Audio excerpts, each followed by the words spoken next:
चलिए जानते हैं आज के देश और दुनिया के महत्वपूर्ण 20 बड़ी खबरें सिर्फ 5 मिनट में। पर अभी तक आपने इस वीडियो को लाइक नहीं किए हैं तो लाइक कर लीजिए, चैनल पे नए हैं तो चैनल को सब्सक्राइब कर लीजिए। तो चलिए वीडियो को स्टार्ट करते हैं जी। और आप किस राज्य शहर से न्यूज को देख रहे हैं कमेंट में जरूर लिखिए। नगरीय निकाय चुनाव से ठीक पहले भाजपा को मध्य प्रदेश में लगे 2 बड़े झटके। पूरी जानकारी आपको विस्तार से देंगे, वीडियो को अंत तक जरूर देखें। बता दें, मध्य प्रदेश में नगरीय निकाय चुनाव को लेकर इन दिनों सभी दल अपनी तैयारियों में जुट गए हैं। इन्हीं तैयारियों के बीच भाजपा को प्रदेश में 2 जगहों पर बड़े झटके का सामना करना पड़ा। जी हां, आपको बता दें कि इसमें जहां पहला झटका गुना में मिला है, जहां कांग्रेस से भाजपा में आए महेंद्र रघुवंशी और बिट्टू ने भाजपा का दामन छोड़कर वापस कांग्रेस की सदस्यता ले ली। वहीं दूसरे मामले में भाजपा के नेता के नाम पर अवैध रेत परिवहन की बात सामने आई, जिसके चलते पुलिस ने अवैध रेत परिवहन करने वाले एक आरोपी के खिलाफ केस भी दर्ज किया है। जानकारी की माने तो बिट्टू का कांग्रेस में जाना जहां भाजपा के लिए नुकसानदायक साबित होना तय माना जा रहा है। वहीं देवास में आरोपी द्वारा भाजपा नेता के नाम पर अवैध रेत परिवहन किया जाना भाजपा नेता की छवि को क्षेत्र में धूमिल करने वाला सिद्ध हो सकता है, जिसका नुकसान भाजपा उनके नेता को उठाना पड़ सकता है। दरअसल पहले मामले में नगरीय निकाय चुनाव के दिनांक सामने आने के बाद गुना के वार्ड 36 से पार्षद महेंद्र रघुवंशी और बिट्टू ने भाजपा का दामन छोड़कर कांग्रेस में वापसी कर ली है। इससे पहले बिट्टू ज्योतिराज सिंधिया के साथ भाजपा में चले गए थे। महेंद्र सिंह रघुवंशी को कांग्रेस जिला अध्यक्ष हरिशंकर विजयवर्गीय के निवास पर पार्टी की सदस्यता दिलाई गई। चुनावी रणनीतिकार प्रशांत किशोर ने अपनी जन सुराज यात्रा की शुरुआत कर दी है। इसके लिए प्रशांत किशोर हाजीपुर पहुंच गए हैं। यहां पीके ने चौपाल लगाई। पीके चौपाल लगाकर प्रशांत किशोर ने लोगों से संवाद किया और बिहार को लेकर अपना विजन लोगों के सामने रखा। यात्रा की शुरुआत करते हुए प्रशांत किशोर ने कहा है कि नई राजनीति व्यवस्था के आंदोलन के लिए लोकतंत्र की भूमि वैशाली से बेहतर कोई जगह नहीं। हाजीपुर में पीके ने कहा है कि मैं आगामी 10 से 15 महीने पद यात्रा करूंगा। इस दौरान समाज के लोगों से मिलने का मिशन है। बिहार के लोगों से मिलूंगा और उनकी बातें भी सुनना भी जरूरी है। इसके साथ ही बिहार के सुधारने के लिए अगले 15 साल का ब्लूप्रिंट तैयार कर जनता के सामने रखा जाएगा।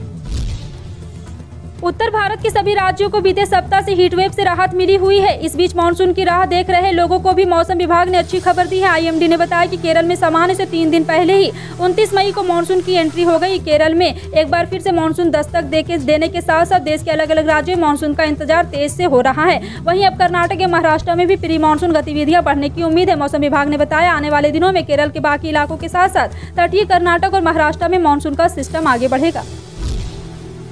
पश्चिम बंगाल की मुख्यमंत्री ममता बनर्जी ने एक बार फिर मोदी सरकार पर हमला बोला है। ममता ने 100 दिन के काम का बकाया भुगतान नहीं मिलने पर मोदी सरकार पर गंदे खेल का आरोप लगाया है। ममता ने कहा कि केंद्र सरकार ने अब तक 100 दिन का काम का बकाया भुगतान नहीं किया है। उन्होंने टीएमसी कार्यकर्ताओं को प्रदेश में केंद्र सरकार के खिलाफ विरोध प्रदर्शन करने की अपील की है। ममता बनर्जी ने ये बात आसनसोल से कही है। वहीं यहाँ पुरुलिया और बांकुरा के 4 दिवसीय दौरे पर है। ममता ने कहा है कि 100 दिन के काम का भुगतान हमारा अधिकार है और संवैधानिक कानून कहता है कि 100 दिनों के प्रोजेक्ट पर काम करने वाले मजदूरों को 15 दिनों के भीतर भुगतान मिलना चाहिए।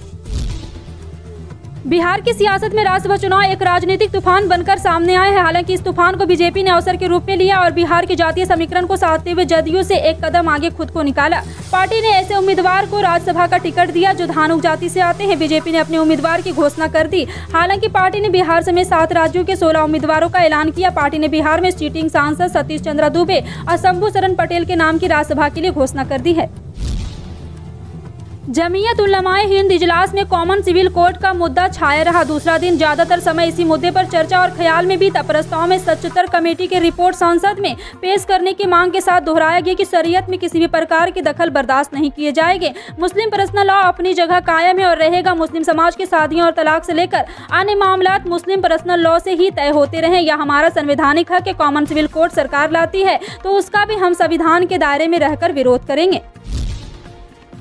देश में एक बार फिर महंगा पेट्रोल डीजल आम लोगों की जेब पर डाका डाल सकता है। अंतर्राष्ट्रीय बाजार में कच्चे तेल के दामों में जबरदस्त उछाल देखने को मिल रहा है। कच्चे तेल के दाम फिर से $120 प्रति बैरल के पार जा चुका है। यूरोपीय यूनियन द्वारा रूस के कच्चे तेल के आयात पर बैन लगाने की वकालत करने के चलते कच्चे तेल के दामों में तेजी देखी जा रही है। इससे पहले यूक्रेन पर रूस के हमले के बाद अंतर्राष्ट्रीय बाजार में कच्चे तेल के दाम 2008 के बाद पहली बार $139 प्रति बैरल के उच्चतम स्तर पर जा चुका था।